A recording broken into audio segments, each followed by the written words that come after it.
कंचन के बेटे ऋषि की शादी कहीं नहीं हो रही थी। एक तो ऋषि मोटा, ऊपर से कमाई भी कोई खास नहीं। लेकिन कंचन को तो शौक था मॉडर्न बहू लाने का, और उसे एक दिन ऐसी लड़की मिल भी जाती है।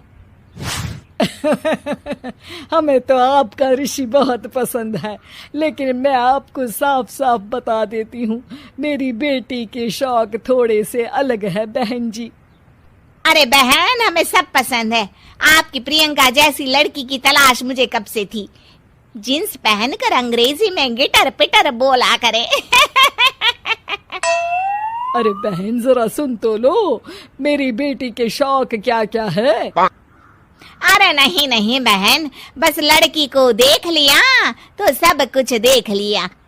आप ना शादी की तैयारी करो, और वो जरा सामान की लिस्ट भी दी है ना मैंने। हाँ बहन जी, सारा सामान शादी से एक दिन पहले ही आपके दरवाजे आ जाएगा। मजा आ गया, मजा आ गया। अब तो बस आप शादी की तैयारी करो। प्रियंका के माता पिता के जाने के बाद कंचन का पति उससे कहता है, अरे भाग्यवान, तुम तो कुछ ज्यादा ही जल्दी दिखा रही थी शादी की। अरे बोलने तो देती, लड़की की माँ क्या बोलना चाह रही थी। अरे आप चुप रहिए जी, कुछ पता भी है आपको, बस मुफ्त में बोले जा रहे हैं।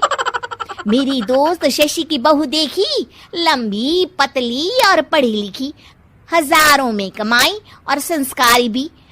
अरे पर जब वो मेरी बहू देखेगी तो जल भुन जाएगी। लेकिन तुम तो शादी ऋषि के लिए कर रही हो ना, या शशि के लिए? तुम्हारा लड़का कुछ कमाता भी नहीं है, और शरीर भी भगवान की दुआ से फूलता ही जा रहा है। फिर बोले आप हैं? फिर बोले आप? मैंने कहा ना, प्रियंका जैसी जींस पहनकर अंग्रेजी झाड़ने वाली बहू किस्मत वालों को ही मिलती है। चुप रहिए आप। पति के लाख कहने पर भी कंचन ऋषि की शादी प्रियंका से करवा देती है। लेकिन प्रियंका जैसे ही घर में आती है, वैसे ही जोर जोर से चिल्लाकर नाचने लगती है। आज मेरे यार की शादी है, आज मेरे यार की शादी है। अरे नाचो मां नाचो।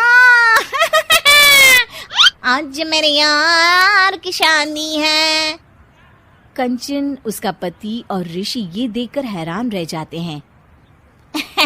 लग रहा है बहू को शादी की बड़ी खुशी है। हाँ हाँ, बहू क्यों नहीं, हम भी नाचेंगे। अरे नाचो नाचो जी, मुंह क्या देख रहे हो, चलो चलो नाचो, बहू कह रही है। कंचन ये कहकर प्रियंका के साथ नाचने लगती है। ऋषि और उसके पिता वहां से चले जाते हैं। अगले दिन कंचन अपनी सहेलियों को प्रियंका से मिलवाने के लिए घर बुलाती है, जहाँ शशि भी आती है। अरे शशि, कैसी हो? मैं ना तुम्हें प्रियंका से मिलवाती हूँ। अरे सच में बहुत ही एडवांस सोच की लड़की है। कितने मॉडर्न ख्यालात है उसके, पता है तुम्हें? अरे हाँ कंचन, जरूर। बच्चों की शादी अच्छी ही होनी चाहिए, और वैसे भी तुझे तो शुरू से ही ऊंचे ख्याल की बहू चाहिए थी। तभी कंचन की सहेली कहती है, अरे कंचन, बुलाओ ना प्रियंका को, हम भी मिल ले। अरे बहू प्रियंका, जरा बाहर तो आना।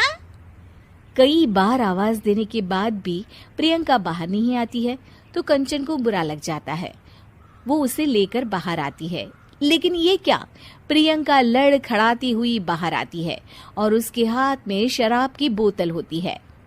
हालांकि शराब पीना स्वास्थ्य के लिए हानिकारक होता है, और ये हमारी किडनी के लिए बहुत ही खतरनाक है। लेकिन कंचन की बहू प्रियंका पूरे नशे में होती है। अरे इतने सारे लोग। ये कहकर वो शशि के पास जाती है। आंटी जी, पत्ते खेलेंगी, पत्ते। अरे दूर हो, दूर हो, तुम्हारे मुंह से तो शराब की बदबू आ रही है। अरे कंचन, माना तुम्हें मॉडर्न बहू चाहिए, लेकिन आधुनिकता का मतलब ये तो नहीं ना। बुरा ना मानना कंचन, तुम्हें पता था कि तुम्हारे बेटे की कमाई और शरीर दोनों ही ठीक नहीं है, तो तुम्हें उसी हिसाब की लड़की से शादी करवानी चाहिए थी। ऐसा कहकर सभी औरतें वहां से चली जाती है।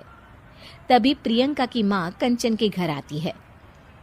अरे बहन जी, बड़ी चालाक निकली आप तो। बिना बताए अपनी पियक्कड़ बेटी मेरे लायक बेटे के गले में बांध दी। आय हाय, बड़ी आई बिना बताए। उस दिन जब मैं ये बात बता रही थी तो तुम तो सुनने को भी तैयार नहीं थी। अब भुगतो तुम। ये कहकर वो वहां से वापस चली जाती है।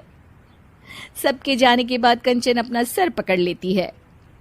हाय रे, आधुनिकता की अंधी दौड़ में मैं अपनी संस्कृति ही भूल बैठी थी। अब तो राम ही बचाए मुझे।